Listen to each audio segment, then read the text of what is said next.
ശ്രീരാമൻ ഇസ്ലാമിക വീക്ഷണത്തിൽ ദേശീയ സെമിനാറിൽ ശ്രദ്ധ നേടി അഹമ്മദിയ ജമാഅത്തിന്റെ പ്രബന്ധം. കേന്ദ്ര സാംസ്കാരിക മന്ത്രാലയത്തിന് കീഴിൽ Maulana Abdul Kalam Azad institute of Asian സ്റ്റഡീസും സായി സഞ്ജീവനി ട്രസ്റ്റും സംയുക്തമായി ഗുരുവായൂർ ടൗൺ ഹാളിൽ സംഘടിപ്പിച്ച രാമഭക്ത സംഗമ ദേശീയ സെമിനാറിൽ ശ്രീരാമൻ ഇസ്ലാമിക വീക്ഷണത്തിൽ എന്ന സുപ്രധാന വിഷയത്തെ ആസ്പദമാക്കി അഹമ്മദിയ മുസ്ലിം ജമാഅത്ത് കോഴിക്കോട് മിഷണറിയും മലയാളത്തിലെ ഏറ്റവും പഴക്കമുള്ള പ്രമുഖ ഇസ്ലാമിക പ്രസിദ്ധീകരണമായ സത്യദൂതൻ മാസികയുടെ ചീഫ് എഡിറ്ററുമായ മൗലാന CP സുൽത്താൻ നസീർ പ്രബന്ധം അവതരിപ്പിച്ചു. ലോകത്തിലെ എല്ലാ പ്രവാചകന്മാരെയും ആദരിക്കാൻ ബാധ്യസ്ഥരായ മുസ്ലിങ്ങൾക്ക് ഭാരതീയർ ആദരവോടെ കാണുന്ന ശ്രീരാമന്റെ ചരിത്രത്തെയും അധ്യാപനങ്ങളെയും തള്ളിക്കളയാനാകില്ല എന്ന് മൗലാന CP സുൽത്താൻ നസീർ വിശദീകരിച്ചു. നീതി, സത്യസന്ധത, മാതാപിതാക്കളോടുള്ള അനുസരണ, ഏകദൈവ വിശ്വാസം എന്നിവ ഉയർത്തിപ്പിടിച്ച ഉത്തമ പുരുഷനായിരുന്നു ശ്രീരാമൻ.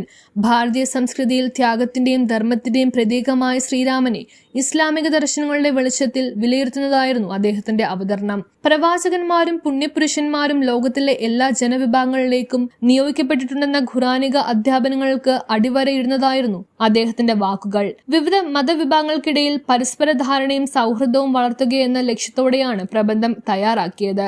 മാനവികതയും സമാധാനം ഉയർത്തിപ്പിടിക്കുന്നതിൽ ഇത്തരം സംവാദങ്ങൾക്കുള്ള പങ്കിനെ സെമിനാറിൽ പങ്കെടുത്ത കാണികൾ പ്രശംസിച്ചു.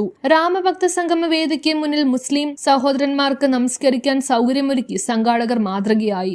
പരിപാടി കാണാനെത്തിയ മുസ്ലിങ്ങളെല്ലാം നമസ്കാരത്തിൽ പങ്കെടുത്തു. ആർഷഭാരതത്തിൻ്റെ പുണ്യഭൂമിയിൽ അവതരിക്കുകയും കോടിക്കണക്കിന് ജനഹൃദയങ്ങളിൽ ആയിരക്കണക്കിന് വർഷങ്ങളായി ഭയഭക്തി ആദരവോടുകൂടി സ്മരിച്ചുകൊണ്ടിരിക്കുകയും സ്മരിക്കപ്പെട്ടുകൊണ്ടിരിക്കുകയും ചെയ്യുന്ന അസാധാരണമായ ഒരു വ്യക്തിത്വമാണ് ശ്രീരാമചന്ദ്രൻ. ദൈവാനുരാഗത്തിൻ്റെ അമൂർത്തമായ തലങ്ങളിലേക്ക് പ്രവേശിക്കുകയും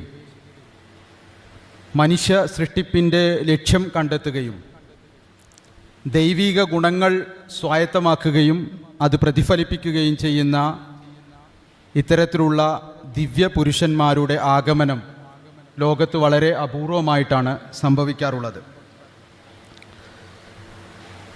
ശ്രീരാമചന്ദ്രൻ്റെ ജീവിതം സ്നേഹവും കരുണയും അനുകമ്പയും ത്യാഗവും ധർമ്മനിഷ്ഠയുമായിരുന്നു.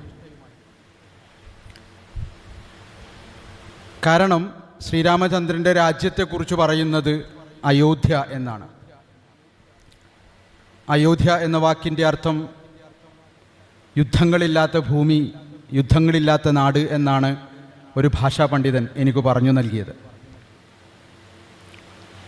2000 വർഷങ്ങൾക്ക് മുമ്പ് യേശു ഈ ഭൂമിയിൽ വന്നപ്പോൾ അദ്ദേഹം തൻ്റെ നിയോഗലക്ഷ്യം ജനങ്ങളോട് പറഞ്ഞപ്പോൾ അന്നത്തെ പണ്ഡിതന്മാരും യഹൂദരും യേശുവിനോട് ചോദിച്ചു, നീ യഹൂദർക്ക് വാഗ്ദാനം ചെയ്യപ്പെട്ട രാജാവാണ് എങ്കിൽ നിൻ്റെ കിരീടം എവിടെ?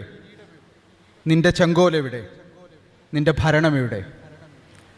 അവർക്ക് ആ മഹാത്മാവ് നൽകിയ മറുപടി, എൻ്റെ ചെങ്കോൽ അല്ലെങ്കിൽ എൻ്റെ ഭരണം അത് ആകാശീയമാണ് എന്നുള്ളതാണ്. അല്ലെങ്കിൽ എൻ്റെ ഭരണം എന്ന് പറയുന്നത് ദൈവീകമാണ് എന്നാണ് അദ്ദേഹം അതിന് നൽകിയ മറുപടി.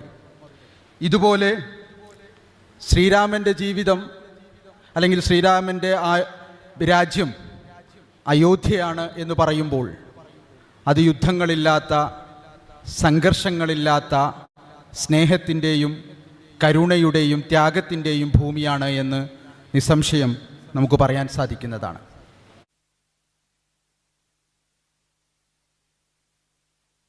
News bureau, Kochi.